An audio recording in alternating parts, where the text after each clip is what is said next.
Welcome to success classes. आशा करता हूँ कि आप सभी स्वस्थ होंगे और आपकी तैयारी बेहतरीन चल रही होगी। हमारा टारगेट है मैथ्स में कैसे भी करके 30 में से 30 अंक लाना। यदि ईवीएस बहुत टफ आ भी जाती है तो हम हमारा स्कोर बाकी विषयों के माध्यम से बहुत अच्छा कवर कर लें। और अच्छा तब होगा जब आप पीवाईक्यू के सारे प्रश्नों को देख करके जाओगे। हमारी मैथ की सीरीज चल रही है। सेकंड वीडियो है 5 मार्च शिफ्ट 2। 30 प्रश्न करेंगे। मैथ के प्रश्न भी हैं, मैथ्स पेडागोजी के भी प्रश्न हैं। मेरी अप्रोच क्या थी, किस अप्रोच को अपना करके मैंने इतना अच्छा स्कोर किया हुआ था। मेरा खुद का 120 स्कोर रहा हुआ है इस परीक्षा में। तो आप भी अच्छे अंक ला पाएं, मैंने किस अप्रोच को अपनाया हुआ था, जो भी प्रश्न है मैं आपको उस तरीके से बताऊंगा, कंसेप्ट भी बताऊंगा। तो चलिए हम हमारी वीडियो को कंटिन्यू करते हैं। तो एक एक करके आप पुरानी वाली वीडियो को देख लीजिएगा। मैं आपको जानकारी दे देता हूँ, ये बीरेन जी का इंटरव्यू जरूर देखिएगा। लगभग 42,000 लोगों ने देखा है। वर्ग 3 में ओबीसी कैटेगरी से 24वीं रैंक और पूरे मध्य प्रदेश में कंसोलिडेटेड रैंक 42वीं रैंक है। बहुत शानदार। वर्ग 2 में भी 125 या 130 नंबर है सर के। बहुत शानदार स्कोर किया हुआ है। ये प्लेलिस्ट है, प्लेलिस्ट आपको देखने को मिल जाएगा। यहाँ पे नीचे जब आप जाएंगे तो आपको सारी वीडियोस इस प्लेलिस्ट में देखने को मिलेंगी। आप प्रीवियस वाली वीडियोस को भी देख सकते हैं। तो चलिए हम वीडियो को स्टार्ट करते हैं और बहुत ही ध्यानपूर्वक हम चीज़ों को समझने जा रहे हैं। स्टार्ट करते हैं। आज हम कौन सा कंटेंट स्टार्ट करेंगे, आप देख सकते हैं यहाँ पर 5 मार्च। जी हाँ, यहाँ पर आप देख पा रहे हैं 5 मार्च शिफ्ट 2। 5 मार्च शिफ्ट 1 हम कर चुके हैं। 30 प्रश्न करे थे, बहुत शानदार तरीके में कवर किए। आज भी हम करेंगे। आज मैं आपको कंसेप्ट भी बहुत अच्छे से बताऊंगा। क्या टेक्निक अपनाना है परीक्षा में वो भी आपको बताऊंगा। पेडागोजी में क्या अप्रोच अपनाना है वो भी बताऊंगा। वीडियो लेंथी होने दीजिए, लेकिन आप एक बार अप्रोच को समझ गए ना कि टॉपर्स लोग कैसे पेपर करते हैं, क्या सोच के पेपर्स को सॉल्व करते हैं, क्यों उनके अच्छे नंबर आते हैं, क्यों वो सिलेक्शन लेते हैं, वो भी आपका क्लियर होते जाएगा। चलिएगा स्टार्ट करते हैं। 30 क्वेश्चंस मैंने यही वाले आप देख सकते हैं। ये आपके यहाँ से 31 से स्टार्ट होगा। पहले तो इसमें हिंदी दी हुई है, मैं आपको बता देता हूँ। इसमें क्वेश्चंस पीडीएफ में ये 31 से स्टार्ट हो रहे हैं। 147 अपॉन 826 एंड सम ऑफ योग बताइए। तो इसको मैंने यहाँ पे वर्ड के फॉर्म में कर रखा है ताकि आपको कोई भी असुविधा ना हो, बहुत ही अच्छे से आप कर पाएं। और ये पीडीएफ आप टेलीग्राम पे जाइएगा, टेलीग्राम पे आपको देखने को मिल जाएगी। चलिए स्टार्ट कर लेते हैं। तो फिर आज की अपनी शानदार वीडियो। फर्स्ट क्वेश्चन है, पहले आप लोग ट्राई करिएगा और लास्ट में मुझे आप बता के भी जाइएगा कि आपका स्कोर क्या रहा। ठीक, ताकि एक आइडिया भी लगे कि आपकी तैयारी किस प्रकार चल रही है। एक सेकंड रुकिएगा, मैं इसको थोड़ा सा और अच्छा कर लेता हूं ताकि आपको कोई प्रॉब्लम ना हो। इसकी थिकनेस हम थोड़ी सी बढ़ा लेते हैं। ठीक, अब वर्क कर रहा है प्रॉपर। पहला वाला क्वेश्चन देखिएगा, क्या बोला है कि इसको और इंक्रीज करूं क्या मैं, ताकि आपको, हाँ, फाइंड द सम। आपको सम बताना है। 147 अपॉन 826, 377 अपॉन 826। सिंपल सा है, इसको एलसीएम लेना है आपको। देन इसको हम और छोटा कर लेते हैं ताकि कोई प्रॉब्लम ना हो।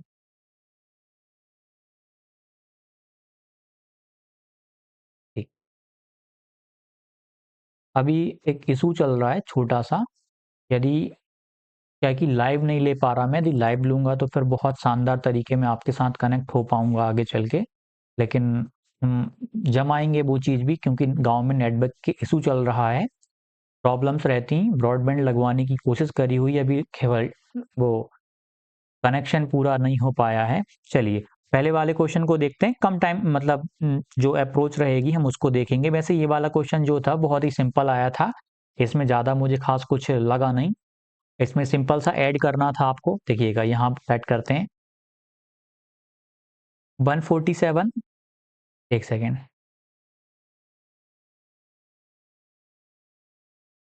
147 upon 826 plus 377 upon eight 26। LCM लेंगे तो आपका एट 26 ही आ जाएगा। बिल्कुल, डिनोमिनेटर दोनों का हर सेम है, ऊपर वाले नंबर ऐड हो जाएंगे। 147 प्लस 377 को आप ऐड करिए, 7 7 14 का 4 आ जाएगा। आपका कैरी का 1 जाएगा, 7 और 1 8 हो जाएगा। 8 में आप 4 ऐड करेंगे तो आपका 12 आएगा, 12 का 2 जाएगा, फिर कैरी का 1 आ जाएगा, 3 और 1 को ऐड करेंगे, 4 और 1 5, 524 अपॉन 826 आ जाएगा। ये डिपेंड करेगा आपका ऑप्शन पे। यदि आपको वैसे दिख गया है, सिंप्लीफाई इसको नहीं करना, 524 अपॉन 524 बटे 826 आपका आंसर हो जाएगा। ये पीडीएफ भी आपको मिलेगी प्रॉपर। आप वैसे इसको टेस्ट के फॉर्म में लगा लेंगे तो और भी बेटर रहेगा। सक्सेस क्लास एप्लीकेशन पे ये है, अपलोडेड है। इस वाले क्वेश्चन को देखते हैं। परसेंटेज का क्वेश्चन है, सिंपल सा क्वेश्चन आया हुआ था। कुछ शिफ्ट में बहुत आसान प्रश्न पूछे गए, कुछ शिफ्ट में बहुत ही कठिन प्रश्न भी पूछे गए थे। इस प्रश्न को देखिए, इंग्लिश वाला भी आप रीड करिएगा। एक शर्ट की असली कीमत $30 थी, $30 उसका प्राइस है। उसके बाद इसे घटाकर उसका प्राइस कितना कर दिया गया है, $15 कर दिया गया है। शर्ट के मूल्य में कितने प्रतिशत की कमी हुई है? डिक्रीज कितना हुआ है? Decrease by 60%, decrease by 50%, decrease by 55 या 45। तो अपन तो सिंपल तरीके में सॉल्व कर लेते हैं। आप देखिएगा, स्टार्टिंग में हम बात करें कितना था, $30 प्राइस था, $30 प्राइस था। इसके बाद में इसमें से कितना कम कर दिया, 15 यदि कम कर देंगे तो कितना बचेगा आपका, 15 बचेगा। यानी अब आपका 15 बचा। अब जो 15 बचा है, जो 15 बचा हुआ है, वो कितने में से बचा है, आपका 30 में से बचा हुआ है। ठीक, कितने प्रतिशत की कमी हुई है, $15 कम कर दिए। तो वैसे ये सिंपल है, 50%। आप खुद देख सकते हैं कि भाई 30 मतलब रुपये में बात करें, कोई चीज अपने पास 30 रुपए थी, अब वो 15 रुपए बची, तो कितने की कमी, 50% की कमी आ गई। तो यहाँ से इसको परसेंटेज में, ये फ्रैक्शन बन जाएगी। परसेंटेज में बदलने के लिए आपको 100 से मल्टीप्लाई करना पड़ेगा। 15 से करेंगे 2 टाइम में जाएगा, आप 2 से आपका को कट करेंगे तो आपका 50% आंसर आ जाएगा। डिक्रीज बाय 50% आपका आंसर है। सिंपल सा क्वेश्चन था, वैसे ये पेन चलाने की इसमें जरूरत नहीं थी। 50% डिक्रीज बाय 50%। नेक्स्ट वाला क्वेश्चन देखिएगा, सॉल्व करिएगा। आंसू के पास लिखने के लिए 24 पेज हैं। कितने पेज हैं, 24 पेज हैं। शाम तक उसने अपना 25% काम पूरा कर लिया था, कितने पन्ने बचे थे? यदि मैं बात करूं, 24 पेज हैं, 25% को यदि हम 25% को हम यदि फ्रैक्शन में बदलेंगे तो 1/4 हो जाएगा, 1/4 हो जाएगा। तो 24 का यदि हम 1/4 निकालें, 1/4 मतलब 25% निकालें, तो 25% निकालने का मतलब है कैंसिल करेंगे 6 आ जाएगा। ये 6 कौन सी वाली वैल्यू आ गई, ये 6 वैल्यू आ गई। उसने 6 काम पूरा कर लिया, मतलब 6 पेज वो लिख चुका है। 24 टोटल थे, 24 में से 6 हम कम करेंगे तो कितने बचेंगे, 18 पेज। कितने पन्ने बचे, 18 पन्ने बचे। तो 18 आपका उत्तर हो जाएगा, option number C, right answer. Find the number whose 12.5% is 64। ये तो बहुत ही सिंपल क्वेश्चन था। एक हमें ऐसी संख्या ज्ञात करना है जिसका 12.5% 64 है। 12.5 को यदि हम कन्वर्ट करें, 12.5 को यदि हम रेशो में बदलें तो 1/8 आएगा। लेकिन मैं आपको रेशो में एक सिंपल मेथड से बता देता हूं इसको। आप चाहें तो इसको ऐसे भी कर सकते हैं, किसी संख्या x का 12.5% कितना है, 64 है। परसेंटेज हटेगा, नीचे 100 आ जाएगा, ये वाला परसेंटेज हटेगा, नीचे 100 आ जाएगा, पॉइंट हटेगा, फिर 0 आ जाएगा। यहां से आप इसको सिंप्लीफाई करेंगे तब भी आपका आंसर आ जाएगा। या फिर हम एक जो दूसरा तरीका रेशो वाला आपको आना चाहिए, यदि टफ क्वेश्चंस आते हैं तो यहां से आप इजीली कर पाएंगे। 12.5% को मैंने कन्वर्ट करा तो ये 1/8 हो जाएगा। ये कुछ रेशोस आपको याद होने चाहिए। 1/8 जो है, अब यहाँ पे 1 की वैल्यू, मतलब जिसका ये जो 12.5 है, यानी ये जो 1 है, 1 की वैल्यू 64 है। 1 की वैल्यू 64 है तो आपको 8 की वैल्यू बताना है, तो 8 इंटू आपको 64 करना पड़ेगा। यूनिट डिजिट से चलेंगे तो 4 8 जा 4 8 32, यूनिट डिजिट में आपका 2 आ जाएगा। जिस ऑप्शन में आपको 2 दिख जाएगा वो आपका आंसर होगा। वैसे 2 दिख रहे हैं तो हमको मल्टीप्लाई करना पड़ेगा। 8 चौके 32 किया, कैरी का 3 गया, 8 6 48 और 3 48 49 50 51, 512 आपका उत्तर आ गया है। ठीक, वैसे इनमें पेन चलाने की आवश्यकता नहीं थी, लेकिन फिर भी आप में से काफ़ी लोगों का काफ़ी लो स्तर भी होगा, हमें हर तरीके में प्रश्न को टैकल करना है। अब देखिएगा, इस प्रश्न को देखेंगे, एक परीक्षा में 92% अभ्यर्थी उत्तीर्ण हुए और 46 अनुत्तीर्ण हुए, मतलब पास हुए 92%, फेल हुए 46। यदि हम परसेंटेज में देखें, 92% यदि पास हो रहे हैं तो 8% फेल भी हुए होंगे, यानी कि 8% की वैल्यू बताइए कितनी दी है आपको, 8% की वैल्यू दी है आपको 46। कितने उम्मीदवार उपस्थित हुए, मतलब टोटल की बात कर रहे हैं, पास हो चाहे फेल हो, यानी हमको 100 की वैल्यू बताना है। तो 1% की वैल्यू निकालेंगे तो कैसे निकलेगी, ये 46/8 हो जाएगा। 100 की वैल्यू निकालना है तो दोनों तरफ हमको 100 से मल्टीप्लाई करना पड़ेगा। 46/8 इंटू 100 कैंसिल कर लीजिए आप, 4 से करेंगे 25 आएगा, 4 से करेंगे 2 टाइम में कैंसिल होगा, फिर इसको आप फिर कैंसिल कर लीजिए आप 2 से, 2 2 जा 4, 2 3 जा 23 इंटू 25 कर लीजिएगा। 3 5 जा 15, यूनिट डिजिट में 5 में से काफी सारे ऑप्शंस में आपको 5 देखने को नजर आ रहा है, तो आपको मल्टीप्लाई करना पड़ेगा 23 एंड 25 का, आपका आ जाएगा 25 दिए 75 का 5 होता है, कैरी का आपका 7 जाएगा, 25 दूनी 50 और 7 57, 575 आपका आंसर आ जाएगा। सिंपल सा क्वेश्चन था। नेक्स्ट वाले क्वेश्चन को देखते हैं। ऐसे इनको आप टेस्ट के फॉर्म में भी जरूर लगाइएगा, बहुत सारे क्वेश्चंस हैं। कितनी राशि 90 रुपये से 10% अधिक है? What amount is 10% more than 90? मतलब 90 रुपये से 10% अधिक कौन होगा? 90 का 10% यदि आप निकालेंगे तो कितना आएगा?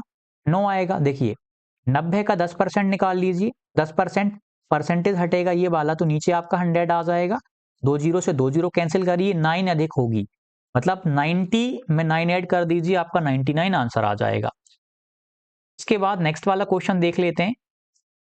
यदि x का 12.5%, जो कि मैंने अभी आपको बताया था 12.5 यानी 1/8 होता है, इसको बदलना हो तो सिंपल है, ये भी 12.5% परसेंटेज हटेगा तो नीचे 100 आ जाएगा, पॉइंट हटेगा तो ये आपका आ जाएगा 125, 1 टाइम में, ये 8 टाइम में कैंसिल कर देगा, 1/8 होता है ये वाला। लेकिन हम जिस तरीके से देख रहे हैं रेशो वाले से ही हम देखेंगे ताकि आपको वो वाली मेथड भी क्लियर रहे। तो 1/8, x का मान बताना है। If 12.5% of x is 6, then find the value of x की वैल्यू बताना है आपको x का, यानी 1 की वैल्यू जो है 12.5, जो 1 है 1 की वैल्यू 6 है, तो आपको पूरी टोटल वैल्यू बतानी है, क्योंकि x की वैल्यू बतानी है आपको, टोटल की वैल्यू बतानी, तो आप मल्टीप्लाई कर लेंगे 6 48, 8 6 48 आपका आंसर आ जाएगा। या फिर आप आपके तरीके से देखें, x का 12.5% प्रतिशत परसेंटेज हटेगा तो नीचे 100 आ जाएगा, एक ही डेसिमल हटेगा तो फिर 0 आ जाएगा। इक्वल में कितना था?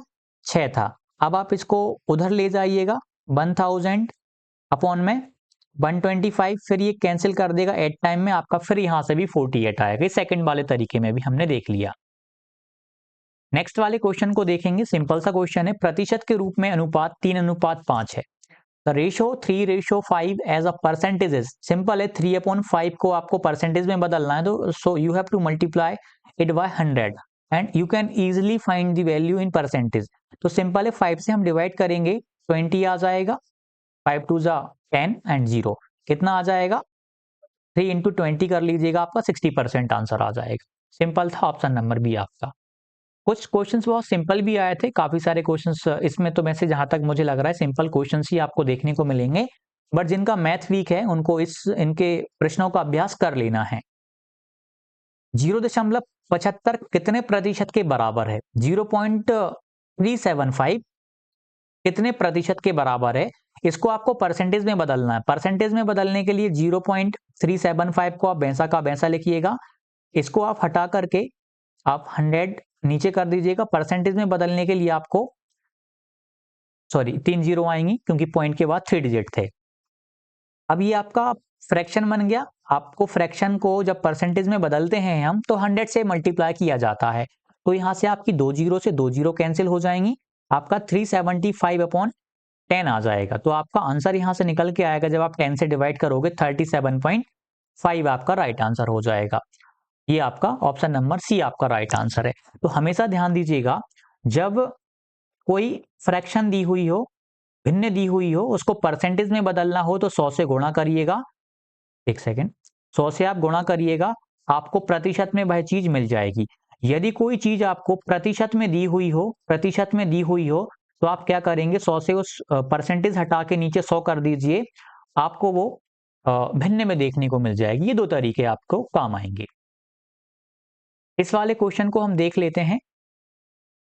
Choose number which is divisible bye 2 and 7। ऐसे दो नंबर बताने जो 2 और 7 से विभाज्य होंगे। 2 का नियम आपको भली भांति पता होगा, लास्ट डिजिट में 0 हो, 2 हो, 0 हो, 2 हो, 4 हो, 6 हो, 8 हो, तो वह 2 से डिवाइड होगा, 2 से विभाज्य होगा, 2 से विभाज्य होगा, डिविजिबल बाय 2 कहलाएगा। तो ये वाला तो आंसर अपना किसी भी हाल में हो नहीं सकता, लास्ट में 1 है, ये हो सकते हैं। तो 7 का रूल मैं आपको बता रहा हूं। एक रूल तो आपने पढ़ा होगा को आप लास्ट डिजिट को 2 से मतलब लास्ट डिजिट का डबल करते जाइए और रिमेनिंग नंबर से माइनस करते जाइए, फिर आपका छोटा नंबर मिलेगा, कर लीजिए। ये मेरे अकॉर्डिंग आप पैर बनाइएगा 3 अंकों का। यहाँ पे 3 है, इसके बाद यदि 3 होते तो हम 3 को लेते, लेकिन 2 है तो 2 को लेते। माइनस करिएगा, 532 में से हम 49 को माइनस करेंगे, माइनस करते हैं, फिर देखते हैं क्या आता है। कैरी लेना पड़ेगा, 12 में से 9 जाएगा तो यहाँ पे 3 बचेगा, यहाँ पे आपका 2 बचा था, यहाँ पे भी कैरी लेंगे तो 12 में से जाएगा तो 8 बचेगा, यहाँ 4 बचेगा। इस नंबर को आप 7 से डिवाइड कर सकते हैं, काफी आसान हो जाए। एक तरीका था कि आप पूरे नंबर को डिवाइड करके देख सकते थे। इस तरीके में हम 7 से डिवाइड करके देखेंगे। 7 पंजे 35, 7 छिंग 42, 42 आ जाएगा। कितना कैरी का जाएगा, 6 बार में 42 आ गया। उसके बाद 6 बचेगा, 7 नम 63, यानी ये 483 नंबर पूरा डिवाइड हो रहा है 7 से। 2 से तो हो ही रहा था, तो यह नंबर 2 से भी विभाज्य, 7 से भी। 7 का मेरा रूल याद रखिएगा, लास्ट के 3 मतलब जितने भी अंक हों, जैसे मान लीजिए 2, 4, 3, 8, 7, 2 ऐसा आ गया, तो इनमें से आप इन वालों को माइनस कर दीजिए, इनका डिफरेंस ले लीजिए। आप इनका डिफरेंस ले लीजिए। बहुत ज्यादा नंबर होते तो हम ऑड इवन का कंसेप्ट लगाते कि आप ऑड वालों को ऐड करिए, इवन वालों को ऐड करिए, देन डिफरेंस निकाल के आप 7 से डिवाइड करिए। लेकिन यहाँ पे सिंपल तरीका था। एक तरीका था कि आप नॉर्मल तरीके में डिवाइड कर सकते हो। ठीक, अब देखिएगा नेक्स्ट वाले क्वेश्चन को देख सकते हैं।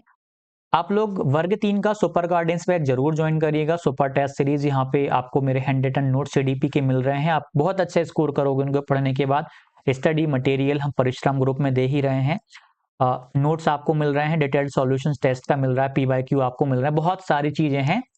और परिश्रम ग्रुप में आर्टिकल्स मिल रहे हैं, वो यूनिक है हमारी तरफ से, पूर्ण रूप से बहुत ही डिफरेंट चीज है वो। तो नेक्स्ट वाला क्वेश्चन देखते हैं भाई। Choose number which is divisible by 11 as was as 5।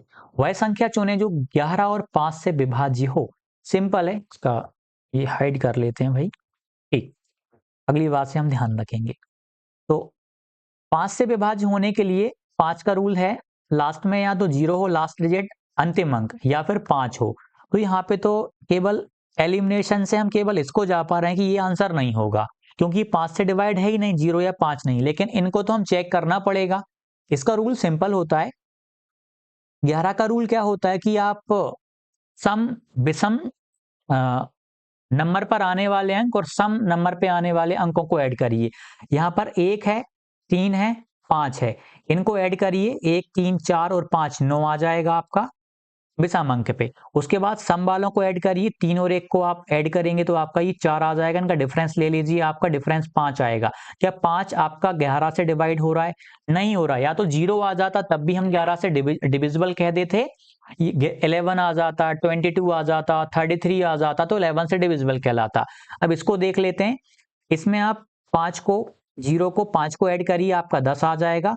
5 को और फिर 6 को ऐड करिए, आपका 11 आ जाएगा। डिफरेंस आपका -1 आ रहा है या बना रहा है? या बना रहा है, तो ये भी डिविजिबल नहीं है, तो आपका ऑप्शन नंबर डी आपका राइट आंसर हो जाएगा। चेक ही नहीं करना। लास्ट वाला भी सिंपल है, यदि 55 आ जाए तो ऐसे क्वेश्चंस में ना फैक्टर करिएगा। जैसे कि 55 कब आता है, 5 × 11 कर लो, 11 5 55 कर लो या 5 इंटू 11 कर लो। इसको हम 11 5 55 लिखें तो ज़्यादा बेटर रहेगा, क्योंकि उसका टेबल याद है आपको। 11 5 55, यानी यह नंबर आपका 5 से भी डिवाइड हो, 11 से भी डिवाइड हो, तभी हम राइट उसको मानेंगे। 5 से भी डिवाइड हो, 5 से डिवाइड होने के लिए आप देख सकते हैं सभी नंबर 5 से डिवाइड हैं। लास्ट वाला डिजिट या तो 0 हो, 5 हो, मतलब 5 वाली कंडीशन तो सभी में सेटिस्फाइड हो रही है।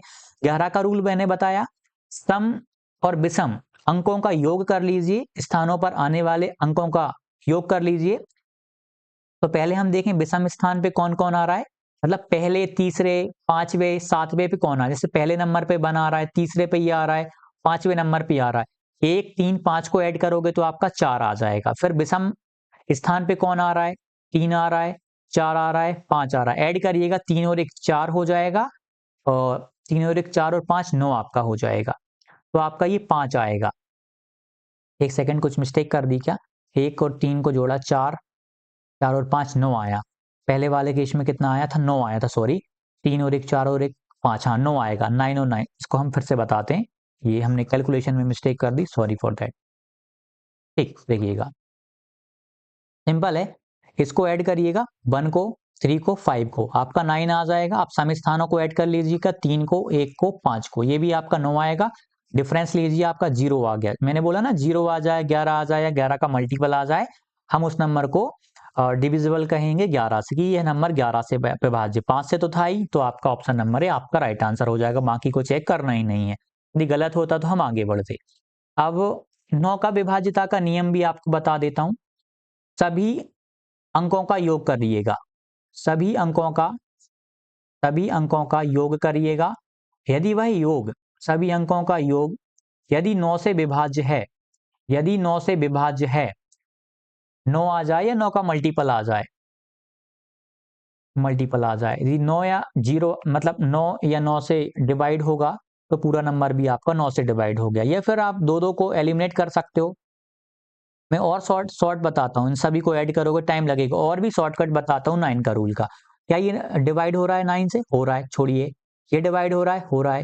उसके बाद और कोई सा पेयर बन रहा है जो डिवाइड हो जाए, 5 और 3 8 हो जाएगा, 8 में 8 जोड़ेंगे 16 हो जाएगा, 16 और 2 20। क्या ये 20 9 से डिवाइड है, नहीं है, तो आंसर ये नहीं होगा। 7 और 2 9 बन गया, मतलब इसको आप हटा दीजिए, मतलब 9 जोड़ करके 9 का पेयर बनाइए, हटा दीजिए, इनका यूज नहीं है। अब देखिए कुछ 9 बन रहा है क्या, 6 और 2 8 और 1 9, हाँ 4 बचा। क्या 4 9 से डिवाइड है, 4 9 से डिवाइड नहीं है, ये भी आंसर नहीं होगा। 9 तो हटा दीजिए, क्योंकि 9 से डिविजिबिलिटी देख रहे हैं। 8 और 1 9, 9 बन रहा है, मतलब इतना हट गया। 7 और 2 भी, मतलब 2 बचा। तो आपका 2 9 से डिवाइड है, नहीं है। एक तरीका क्या है कि सभी को ऐड करो, जो भी वो आपका आंसर आएगा, जो भी सम आएगा उसको 9 से डिवाइड करो। यदि 9 के टेबल में आ रहा है तो आपका right answer option number D answer आएगा। सॉरी, इसमें हमने पहले वाले में कुछ गलत कर दिया होगा, एक सेकंड, सॉरी, चेक कर लेते हैं इसको हम, फिर से चेक करेंगे इसी मेथड से। 9 को हटा दीजिए, इसको भी हटा दीजिए, 9 से डिविजिबल है। 8 और 2 10, और 8 18, सॉरी यहाँ पे 18 आ रहा था, सॉरी 18 आ रहा था। 8 और 2 10, 5 15, 15 और 3 18, यानी ये 9 से डिवाइड हो रहा है, तो पूरा नंबर भी 9 से डिवाइड होगा। हमने ये गलती करी थी, ठीक है, ये थोड़ा सा ध्यान रखिएगा आप। देखिए वैसे हम लास्ट वाले ऑप्शन में फंस जाते, कैसे फंस जाते, 8 और 1 9 हम जब करके देखते तो ये तो अपना बनता नहीं। 3 और 2 5, 5 और 1 6, 6 और 1 6 12 बनता, ये 9 से नहीं। फिर हम कंफ्यूज होके फिर से करते तो आंसर अपना आ जाता। तो ये भी आपका हो गया। ये 9 से विभाज्य अंकों का योग करिए, जैसे कि आपका ऑप्शन नंबर ए 36 आया, 9 से डिवाइड है, तो आपका राइट आंसर आ गया। बट मेरी वाली वो वाली मेथड ज़्यादा आप याद रखेंगे तो और भी आपके लिए बढ़िया रहेगा। निम्नलिखित में से कौन 10 से विभाज्य है लेकिन 20 से नहीं। देखिए 10 से तो सभी विभाज्य हैं, केवल इसको छोड़ दो। 10 से विभाज्य सभी अंक हैं, लेकिन 20 से ना हो। मैंने बताया ना, तो आप इस 20 का के गुणज निकालिए, फैक्टर निकालिएगा।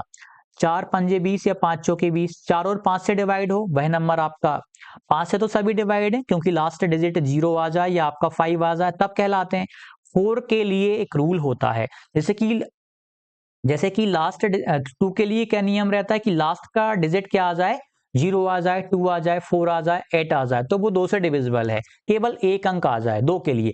लेकिन जब 4 आता है ना, तो आखिरी के 2 अंक यदि आपके 4 से विभाज्य हो गए तो हम कहेंगे कि पूरा नंबर भी आपका 4 से विभाज्य हो जाएगा। तो ये देखिए, ये तो हमें दिख रहा है ना 4 से डिवाइड हो रहा है, 5 से भी हो रहा है, मतलब ये 20 से विभाज्य है। लेकिन ऐसा बताना जो 20 से विभाज्य ना हो।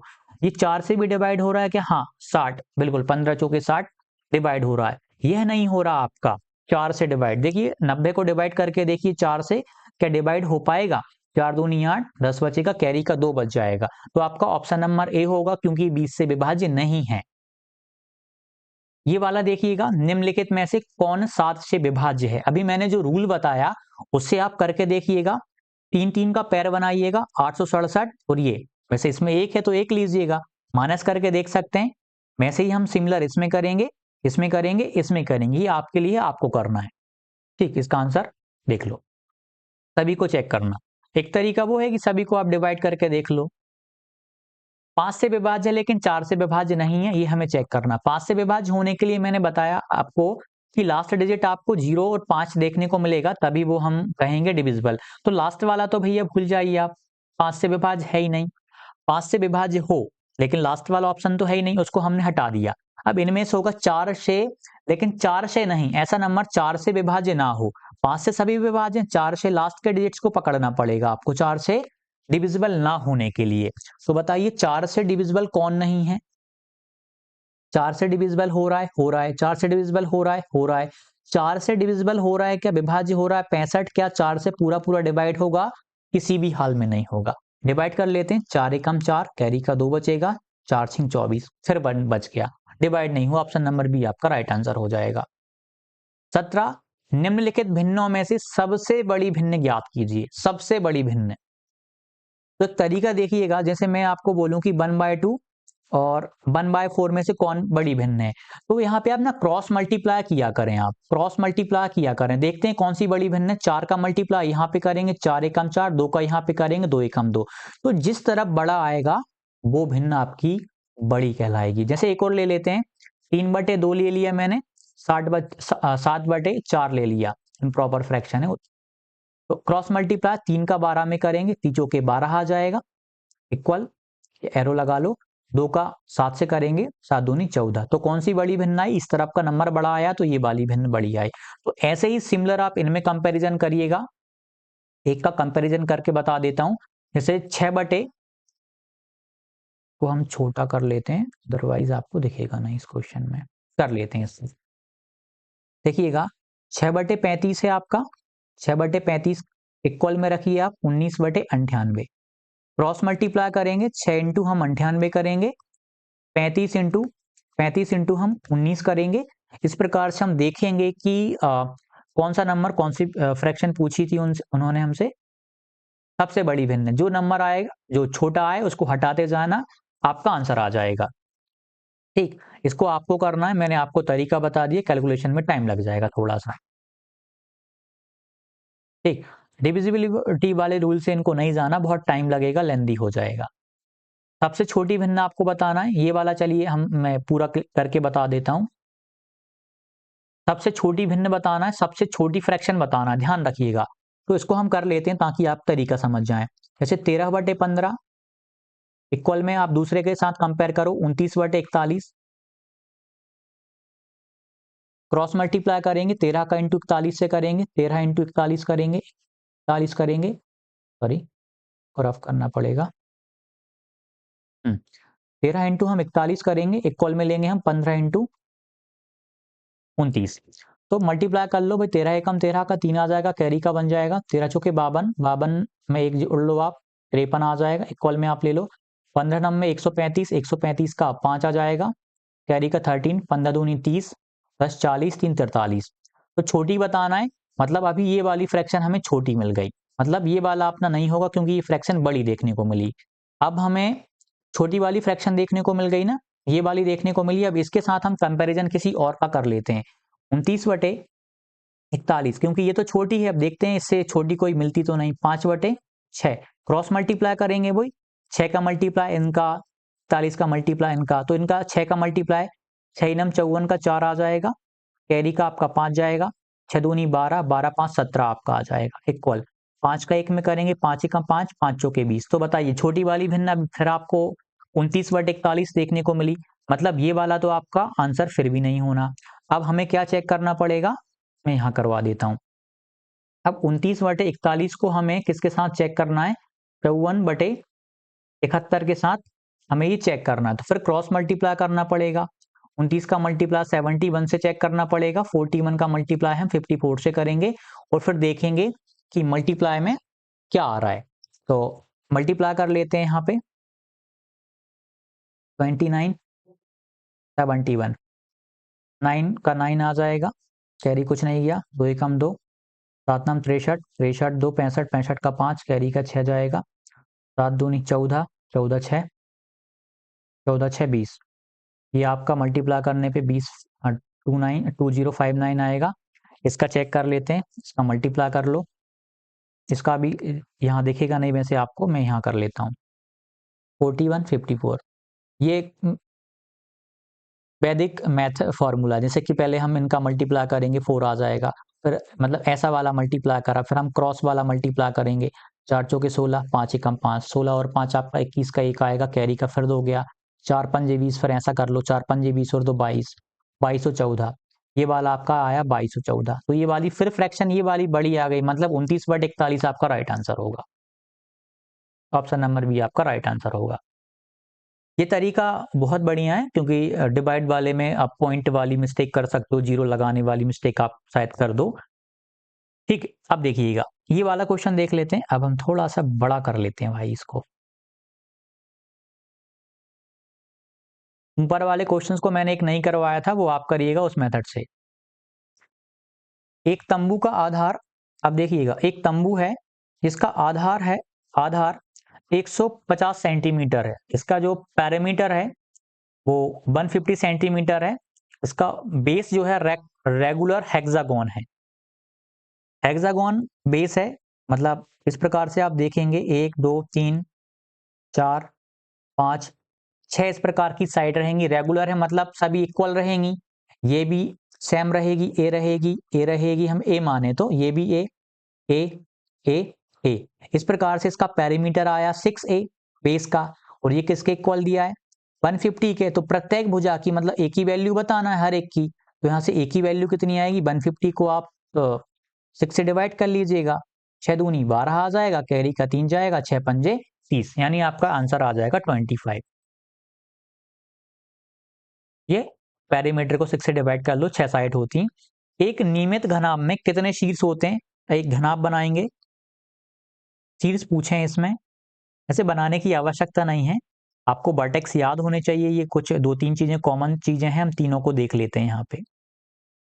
इसमें वर्टेक्स की बात कर रहे हैं, वर्टेक्स यहाँ पे वर्टेक्स किनको बोलते हैं, ये होते हैं वर्टेक्स यानी शीर्ष। देखिए वर्टेक्स या शीर्ष इनको बोलते हैं। कितने ऐसे शीर्ष होते हैं आप देख सकते हैं, 8 शीर्ष होते हैं। जैसे कि ये पावर बैंक है, या मोबाइल में भी आप देखेंगे ये पावर बैंक देखेंगे, पावर बैंक को भी आप एक घनाभ कह सकते हैं। 1 2 3 4 5 6 7 8, मतलब ये कॉर्नर्स जो है ना वर्टेक्स, उनको हम कहेंगे। सरफेस की बात करें, सरफेस कितने होते हैं 1 2 3 4 5 6 सरफेस होते हैं। और एजेस की बात करेंगे, किनारों की बात करेंगे तो आपके 12 हो जाएंगे। तो इनको मैंने यहाँ पे डिटेल लिखी हुई है, इसका आंसर 8 आएगा। कितने शीर्ष होते हैं 8 शीर्ष होते हैं, वर्टेक्स 8 होते हैं। ठीक, फलक 6 होती हैं, याद रखिएगा, 1 2 मतलब ऊपर नीचे अगल बगल आगे पीछे, इस प्रकार की 6 साइड होती, किनारे 12, एजेस 12, शीर्ष आपके 8। 21वां देख लेते हैं। अब ये आपका डायगोनल पे आधारित है, वर्ग की बात करेंगे। यहाँ पे वर्ग बना लेते हैं, वैसे जरूरत नहीं पड़ेगी, वर्ग का फॉर्मूला याद होना चाहिए आपको। इसका डायगोनल की बात कर रहे हैं, डायगोनल की बात कर रहे हैं, इसका डायगोनल आपको दिया गया है, जो कि मैं थोड़ा डायग्राम बड़ा बनाता हूं।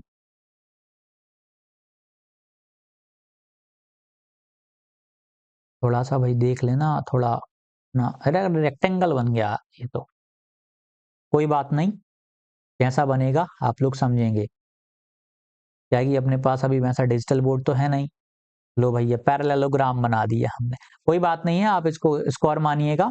कि आपको साइड जो AC दी गई है 5√2 दी है, इसका एरिया का फॉर्मूला बताता हूं मैं। क्षेत्रफल का फॉर्मूला होता है डायगोनल का स्क्वायर अपॉन 2 होता है, सिंपल सा फॉर्मूला। डायगोनल कितना है 5√2 का आप स्क्वायर कर लीजिएगा, डिवाइड में आप 2 कर दीजिए, आपका आंसर आ जाएगा। 5 का स्क्वायर करेंगे 25 आएगा, √2 का स्क्वायर करेंगे आपका 2 आएगा, अपॉन में 2 से 2 कैंसिल करेंगे, आपका आंसर आ जाएगा 25। √2 का स्क्वायर देखो, √2 का स्क्वायर का मतलब है कि √2 इंटू √2, √2 इंटू √2 आपका 2 होता है, तो आपका 25 आंसर आ गया डी। ये वाला भी सिंपल है, थोड़ा सा ट्रिकी था, उससे थोड़ा सा घुमा दिया, हालांकि है सिंपल। वर्ग का डायगोनल, डायगोनल ऑफ स्क्वायर आपको दिया गया है, मतलब डायगोनल आपको कितना दिया है, 4√2 दिया गया है।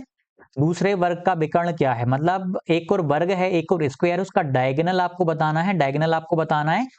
कंडीशन दी जिसका क्षेत्रफल दिए गए वर्ग का दुगना है, मतलब जो पहला वाला है ना, फर्स्ट वाला जो स्क्वायर है, इसके स्क्वायर का डबल है, मतलब स्क्वायर पता करना पड़ेगा पहले हमको, फिर ही हम डायगोनल निकाल पाएंगे।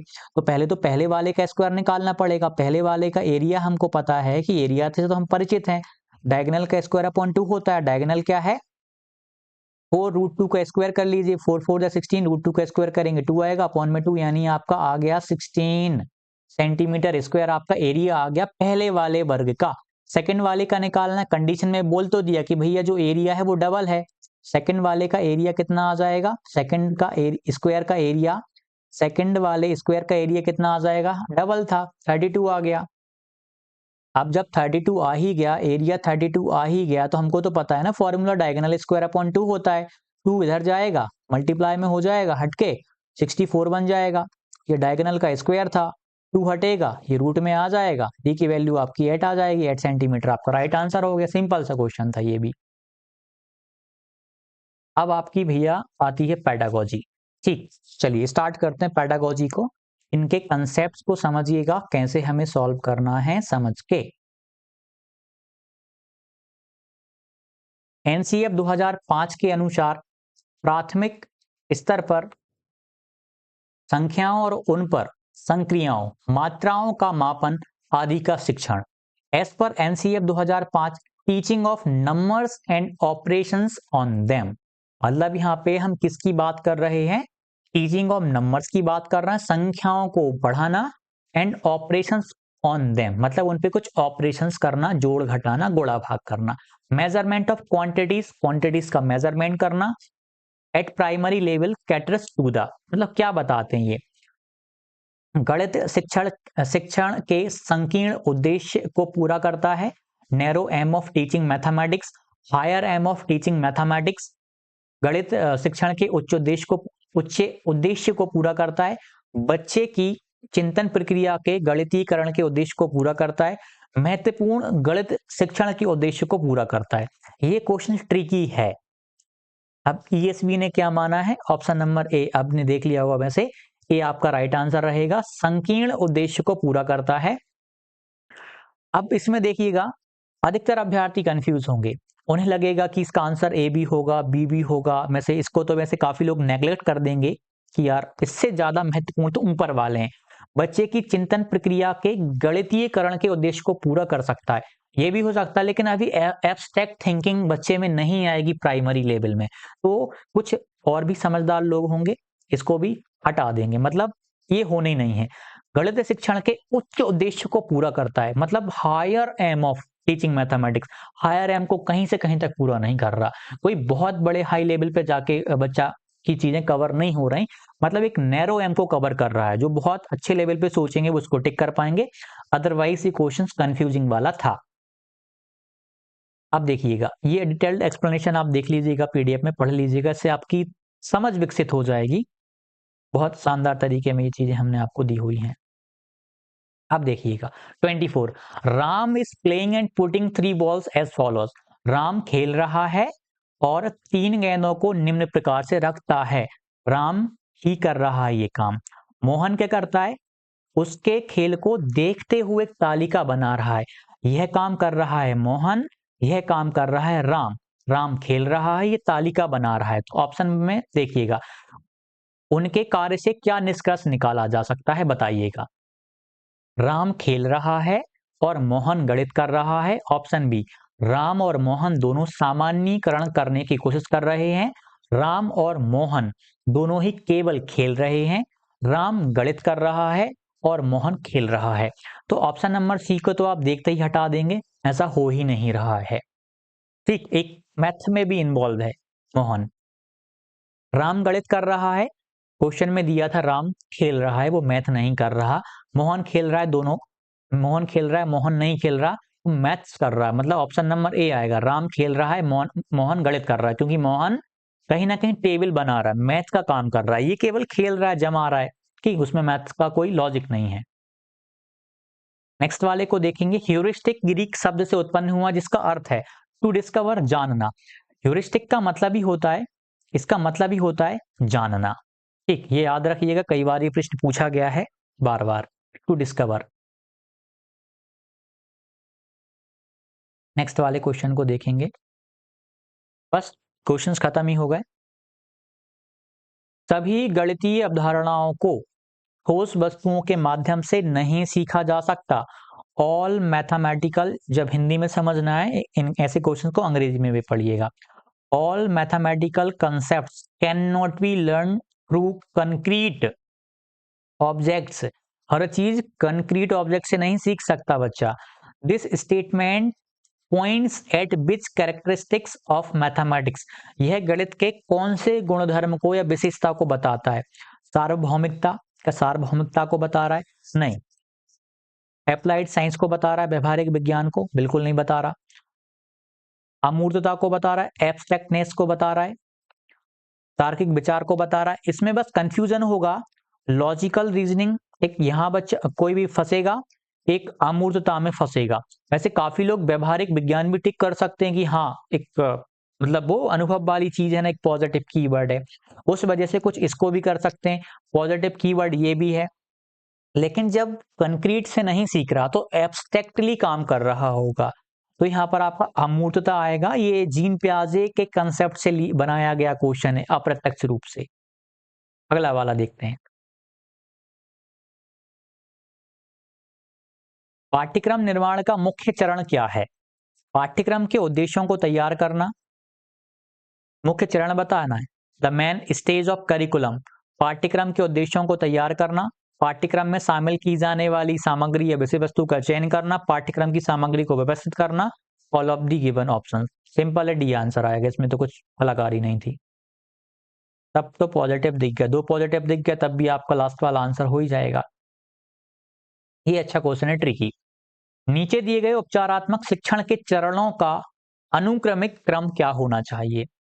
विद्यार्थियों का मतलब, जब रेमेडियल टीचिंग की जाएगी, रेमेडियल टीचिंग का मतलब है जो बच्चे कमजोर हैं, कहीं ना कहीं पीछे रह गए हैं, उनको आप पढ़ा करके अन्य बच्चों के समान लेकर के आएंगे। जो पढ़ाई में पीछे रह गए हैं, कुछ दिन विद्यालय नहीं आए, तो आप उनको रेमेडियल टीचिंग देंगे, यानी कुछ एक्स्ट्रा क्लासेस देंगे, आप ऐसे मान सकते हैं। तो इसका क्रम क्या है? विद्यार्थियों का विश्लेषण, रणनीति का चयन, शिक्षण उद्देश्य, पाठ्यक्रम को अपनाना, मूल्यांकन। ये वैसे सिंपल क्वेश्चन है, तो देखिएगा इस प्रकार के दिए हुए हैं। तो पहली बात है, मूल्यांकन तो आप लास्ट में करेंगे। पहला है, आप बच्चों को पहचानेंगे, एनालिसिस ऑफ पीपल्स करेंगे, विद्यार्थियों का विश्लेषण करेंगे कि किसको उपचारात्मक शिक्षण देना है।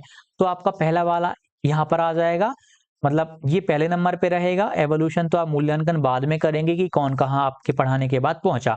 तो आपका ये या तो ये वाला होगा, क्योंकि पहला इसमें भी दिया है, पहला इसमें भी दिया है, फोर्थ वाले में नहीं दिया, लेकिन यहाँ पे तो जो मूल्यांकन था वो बीच में दे दिया। ऐसे आप एनालाइज करेंगे तो डेफिनेटली आप आंसर पे पहुंच जाएंगे। बहुत अच्छे से विस्तार से यहाँ पे सॉल्यूशन भी दिया हुआ है। शिक्षण सहायता के संदर्भ में निम्न में से कौन सा सत्य है? Which is true regarding teaching ads, जो TLM होता है उसके संबंध में कौन सा ट्रू है? शिक्षण सहायता कठिन अवधारणाओं और अमूर्त विचारों को समझने में उपयोगी है। हाँ, बिल्कुल है। शिक्षण सहायता उन छात्रों का मनोरंजन प्रदान करती है जो इस विषय में रुचि रख सकते हैं। अभी कंफ्यूजन है, हमने कंफ्यूजन में डाल दिया। शिक्षण सहायता छात्र को सीखने के लिए प्रेरित करती है, बिल्कुल, मतलब हम समझ गए कि ये भी फिर 100% राइट ही होगा। लेकिन जब ऐसे क्वेश्चंस आ जाते हैं कि ये भी मान लीजिए यह भी नेगेटिव होता, यह भी नेगेटिव होता, थोड़ा सा बस यह पॉजिटिव होता, फिर हमें सोचना पड़ता। लेकिन यहाँ पे तो दो पॉजिटिव है, तो थर्ड वाला पॉजिटिव होना पड़ेगा। हाँ, थोड़ा सा मनोरंजन भी करता है। कई बार हमें CDP में क्वेश्चंस के अकॉर्डिंग जाना पड़ता है, ऑप्शंस के अकॉर्डिंग आंसर देना पड़ता है। ये नहीं कि आप अपने हिसाब से चलेंगे। कई बार कुछ चीज एक प्रश्न में लागू होगी, बाकी दूसरे प्रश्न में लागू नहीं होगी। लास्ट वाला क्वेश्चन है, इसका आंसर आप दीजिएगा, मैं नहीं देने वाला। The most effective teaching add is, सबसे प्रभावी शिक्षण सहायता है। नॉन नॉन प्रोजेक्टेड, गैर अनुमानित, प्रोजेक्टेड अनुमानित, डायरेक्ट एक्सपीरियंस, या फिर दिए गए विकल्पों में से कोई नहीं। इसका आंसर आपको देना है, मैं नहीं बताने वाला। None of the given options भी है, प्रत्यक्ष अनुभव भी, सबसे प्रभावी शिक्षण सहायता है। ठीक, देखते हैं कौन कमेंट करता है। तो ये आज हमने पूरा का पूरा कंटेंट समझने की कोशिश करी। मतलब ये पूरा का पूरा अपना मैथ का कवर हो गया है। बिंदास आप इसको अच्छे से कवर करिएगा, ताकि मतलब नेक्स्ट वाली वीडियो तक आप इसको अच्छे से कर लीजिएगा। बाकी के टेस्ट आप PYQ वाले वहाँ पर जाके लगाएं, इसको भी आप लगा सकते हैं। परिश्रम ग्रुप के आर्टिकल्स को आपको रोज पढ़ना, एक भी मिस नहीं करना। अन्य प्लेटफॉर्म की तुलना में यहाँ से आपका 15 से 20 नंबर अंक आपके निश्चित तौर पे बढ़ेंगे ही बढ़ेंगे, कोई आपको रोक नहीं पाएगा। क्योंकि सेलेक्टेड टीचर्स के द्वारा मैं खुद बहुत ही शिद्दत के साथ में यहाँ पे काम कर रहा हूँ कि आपका प्री में तो अच्छा स्कोर आए, साथ में आप मेंस में भी, यहाँ की तैयारी आपकी मेंस में भी काम आए। इस तरीके से मैं चीज़ आपको प्रोवाइड कर रहा हूँ, आर्टिकल्स ऐसे दे रहा हूँ कि आपके प्री में तो हेल्प करेंगे, वो आपको मेंस में भी काम करेंगे। यानी मैं आपको अप्रत्यक्ष रूप से मेंस के लिए तैयार कर रहा हूँ, ना कि केवल प्री के लिए। ठीक है, तो आप वो ज्वाइन कर सकते हैं, डेफिनेटली आपको वहाँ से फ़ायदा मिलेगा। ठीक है, तो ये मैंने आपको पूरा का पूरा कवर करवा दिया है।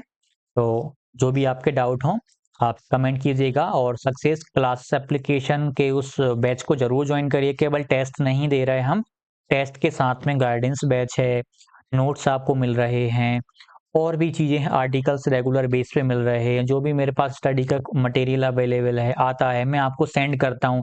टेलीग्राम पे बहुत सारा कंटेंट सेंड भी कर चुका हूँ, फ्री में काम आएगा, साथ ही वो आपको मेंस में भी कहीं ना कहीं हेल्प कर जाएगा। अच्छे लेवल का कंटेंट है। जो भी डाउट हो कमेंट कीजिएगा, बिंदास अपनी तैयारी करिएगा। सेकंड वीडियो में मिलेंगे, और तब तक के लिए आप तैयार रहिएगा। वर्ग 3 का super gardens plus super mock test series batch join करिएगा। डेफिनेटली यहाँ से आपको 70 से 80 प्रश्न परीक्षा में डिक्टो आपको देखने को मिलेंगे। यहाँ क्या मिल रहा है, PYQ आधारित 10 full length test detailed solutions के साथ में 10 फ्रेश FLTs आपको मिल रही हैं, सेक्शनल मिल रहे हैं PYQ आधारित जो कि कोई नहीं देगा, सब्जेक्टिव मिल रहे हैं आपको 100 से ज्यादा, और बाकी परिश्रम ग्रुप की लिंक आपको मिल ही रही है। सीटेट के मेरे हैंड रिटन नोट्स मिल रहे हैं, जहां से आपकी CDP में पूरे नंबर भी आ सकते हैं। सिलेबस तो चलिए ये आपको है ही, और बाकी चीजें हम देखें, आप लेने से पहले FLT 2 PYQ आधारित है, 800-850 अभ्यर्थियों ने लगाई हुई है, आप भी इसको लगाइएगा। पसंद आए तो ही लेना है, अन्यथा आपको ये ज्वाइन नहीं करना है। अब देखिएगा कैसा सॉल्यूशंस आपको मिलेगा। जैसे कि एक प्रश्न आया, बुद्धि का त्रिपाची सिद्धांत, यहाँ पर आप देखेंगे इसको विस्तार से समझाया गया है, बाइलिंगुअल बाइलिंगुअल समझाया गया है हिंदी में भी। उसके बाद त्रिपाची सिद्धांत आगे स्टर्नबर्ग का, देखिए कितने विस्तार तरीके में, बहुत शानदार तरीके में समझाया गया है, एक एक लाइन, और यहीं से बनेंगे आपके प्रश्न। और इंग्लिश में भी आपको सॉल्यूशंस देखने को मिल रहा है। एक और प्रश्न को देखें, जैसे कि कोहल वर्ग का सिद्धांत यदि आ गया, तो पूरे सिद्धांत को विस्तार से समझाया गया है। उसके बाद फिर गूगल ही यहाँ पर आपको दे दिया गया है, आपको बार बार गूगल नहीं करना पड़ेगा, गूगल करके हमने ही दे दिया, आप ये मान के चलिएगा। कोहल वर्ग का सिद्धांत आ गया, बहुत शानदार तरीके में आप इसको देखेंगे तो ये पूरा का पूरा सिद्धांत देखने को मिल जाएगा। बाइलिंगुअल यहाँ पर आपको देखने को मिल जाएगा, कोई सा भी प्रश्न हो उसमें आपको गजब लेवल का डिटेल्ड एक्सप्लेनेशन देखने को मिल रहा है, बहुत शानदार तरीके में आपको देखने को मिलेगा। सक्सेस क्लासेस एप्लीकेशन की लिंक आपको डिस्क्रिप्शन में मिल रही है, आप वहां से इसको जरूर ज्वाइन करिएगा। मिलते हैं, धन्यवाद।